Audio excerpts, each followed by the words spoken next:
In this video we will learn how to use the top band balance. The top band balance is also called the electronic balance, as you can see here, and this top band balance records the reading to the nearest 0.1 grams or to the nearest tenth of a gram. You can see the decimal point here, and we can adjust the units using this button over here.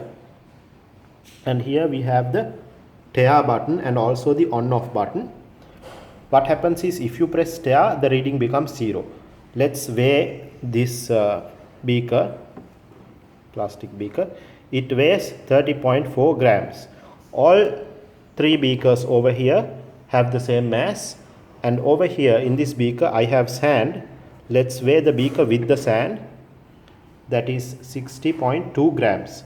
So you can see it's recording to the nearest 0.2 grams. Now what happens is, if I take this beaker, place it over here, and if I press this tear button,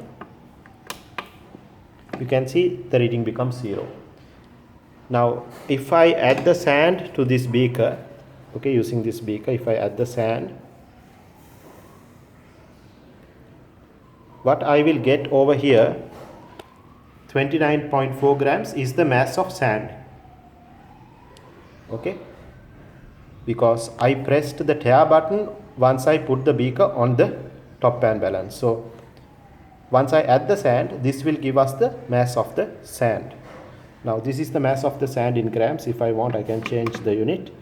See, now it is giving the answer in kilograms, 0.0296294 kilograms. You know how to convert from grams to kilograms. You divide by 1000.